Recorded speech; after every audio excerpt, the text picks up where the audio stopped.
Joining us to continue the conversation is Fatma Marouf. She is a professor of law and the director of Immigrant Rights Clinic, the Immigrants' Rights Clinic at the Texas A&M University School of Law. Fatma, thanks very much for being with us. Let's have a discussion about what you think of this ruling, first of all, the legality of it, according to what the court had to say. It's kind of interesting because the majority in the court expressed one view of the legality of the president's ability to make a law like this, and the minority expressed really the opposite view.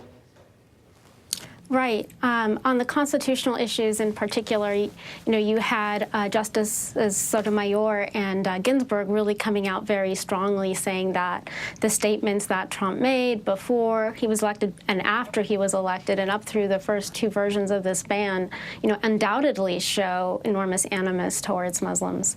And yet you have the majority really downplaying those statements and only really entertaining the ban on its face, saying it's facially neutral, it doesn't discriminate in its plain language. The president said earlier, I want to play this for you, he said that U.S. immigration laws are a joke. Let's listen to this. That's what we need, border security. We got to get going. A lot of bad things are happening, and I think we're doing it incredibly well. We have no tools. We have bad laws. We have the worst immigration laws in the history of the world, okay? It's a joke. People can't believe it. Other countries look at us, and they say, how is that possible? Somebody touches our land, we now take them to a court, to a judge. They want us to choose 5,000 judges. How do you choose 5,000 judges? Can you imagine the corruption just from a normal standpoint? Okay, setting aside the 5,000 judges, we have no idea where that number came in. The kind of statement that the president makes catches people's attention. There are probably many people who don't really know the details about American immigration law who hear that it's a joke. It's more liberal than any other immigration law in comparable countries. Tell me what we should think about American immigration law. Is it particularly liberal? Is it a joke? It's absolutely not a joke. It's been written by Congress many times, amended. There's been a lot of thought poured into our immigration laws. There are certainly aspects of our immigration system that are broken, including the types of visas available and the numbers available, and why that makes it hard for large categories of people to come here. And that leads to more illegal immigration. So certainly we have problems that can be fixed, but I wouldn't say we have the worst immigration laws in the world. It does appear that our president doesn't understand sort of some of the basics of our immigration laws, including the right to apply for asylum in this country. When someone comes to the U.S., we don't just usher them in.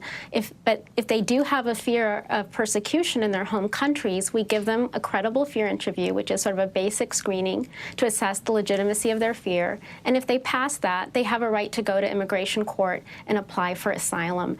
And that's been in our laws since 1980, and it's also protected. It's a right protected by international law as well. So yesterday, Sarah Sanders implied that you could show up, ask for asylum, and then it's a process that takes 5 or 7 years. In fact, most people who ask for asylum, particularly at the southern border, are not granted it either at the first stage or the second stage. I think somewhere close to 60 or 70% of people don't actually get their claim validated. Right. 5 or 7 years is a wildly unrealistic figure. That would be for someone who is represented all the way up, goes all the way up through the federal court of appeals system. That most people, if they don't pass a credible fear interview, which is usually given within the first couple weeks, they're immediately deported. Right. That's the end of their process. If they pass the credible fear interview, they get a chance to go to court. If they're detained, those cases move pretty quickly. I think the average length in detention is about 60 days. If they're non-detained, then they are, if they're released, then it can be years before they hear their case because of the backlog in the immigration court system. So right now we have about 330 immigration judges. It's about 1,000 cases per judge, and those are just the active cases. If we look at inactive cases, we've got a couple thousand per judge, which is an enormous caseload. It's twice the caseload of our federal district court judges.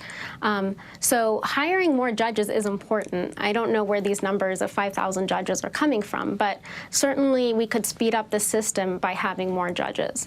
Fatma, thanks very much for your insight into what you rightly describe as a complicated, detailed matter that people have to sort of try and understand and be careful not to fall victim to bumper sticker comments on. Fatma Marouf is a law professor and the director of the Immigration Rights Clinic at the Texas A&M University School of Law.